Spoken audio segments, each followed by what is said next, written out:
L'ambition de Marché Saint-Germain, ça a été de s'inspirer de la renaissance du marché londonien Covent Garden, qui dans les années 90 c'était une friche, enclavée comme l'était le marché Saint-Germain, qui vivotait. Et donc nous sommes inspirés de ce carré qu'est Covent Garden pour recréer la même dynamique. C'était une galerie commerciale qui appartenait à Clépierre, au sein d'un bâtiment essentiellement public qui a beaucoup d'équipements, une crèche, une halte garderie, un auditorium, une école de musique, un marché public, 2 parkings en sous-sol, une piscine, un gymnase. Et il y avait cette galerie commerciale un peu mourante, introvertie, puisque tout était sur l'intérieur. Cette galerie a été créée en 90 par Cogedim avec Clépierre. Et elle n'a jamais vraiment fonctionné. Donc nous avons racheté en 2009 dans une stratégie de supprimer cette galerie et de réouvrir tous les commerces sur l'extérieur des 4 rues, puisque c'est un bâtiment qui a 4 côtés.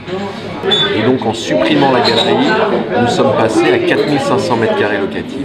C'est-à-dire que nous avons récupéré tous les espaces de circulation. C'est un site qui aujourd'hui génère 4,3 millions de loyers nets. Donc on a doublé le loyer, plus de doublé, avec 6 preneurs. La force de ce projet, pourquoi j'y ai cru en 2009, c'est que le parcellaire moyen dans Saint-Germain, c'est 80 m². Et là, on avait d'un seul tenant 4500 m², ce qui pouvait permettre, au sein d'un bâtiment prestigieux, qui offrait de très beaux volumes, d'offrir une découpe pour des grandes enseignes de surface très importante de plein pied et de pouvoir même les associer les unes aux autres, faire 5-6 grandes surfaces en plein Saint-Germain. Et c'est d'ailleurs les enseignes qui nous ont accompagnés, Apple en premier, qui est venu parce que trouver 2500 m² en plein cœur de Saint-Germain et en plus dans un aussi beau bâtiment, c'est quasiment introuvable. Marks & Spencer, 1000 m², Uniqlo, 1000 m², Nespresso qui est venu transférer son magasin de la rue Bonaparte sur ce site, sur 400 m², et puis nous y avons ajouté 2 restaurants de bistronomie, Yves Candebord le Grand Chef et Hugo Desnoyers le Boucher. C'est un investissement qui est proche de 70 millions entre l'acquisition, les évictions et la transformation. À peu près 30 millions d'acquisitions, à peu près 20 millions d'évictions et à peu près 20 millions de travaux. Marché Saint-Germain, c'est la première acquisition importante du fonds BVK que représente Heinz à Paris.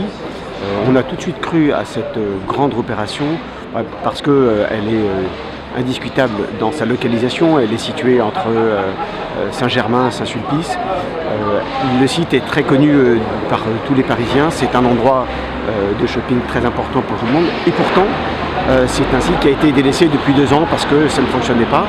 Alors pourquoi on y a cru? Parce que la localisation de Saint-Germain était très recherchée par notre fonds. Et puis le grand avantage, c'était ces 4 très grandes enseignes qui sont internationales et qui, pour le fonds, ont été très importants.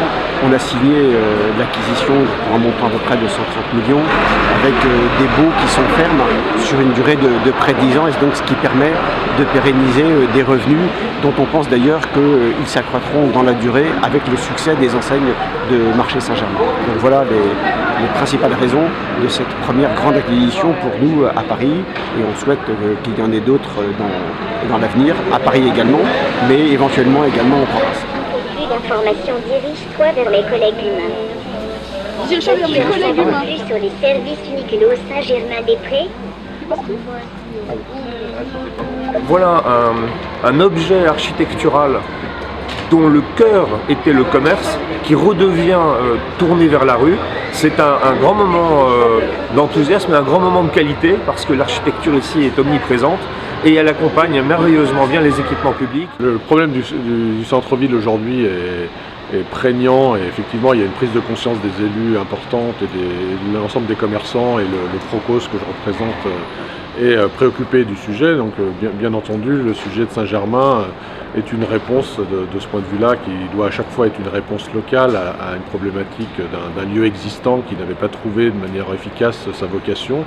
Et le fait qu'un promoteur se soit penché sur la question et recherché des solutions à la fois de commerce de proximité avec le maintien du marché, des restaurants et la mise en place de grandes enseignes internationales qui sont de nature à créer une dynamique de centralité nouvelle et d'attractivité de consommateurs plus lointains est une réponse à mon avis idéale par rapport à ce sujet précis.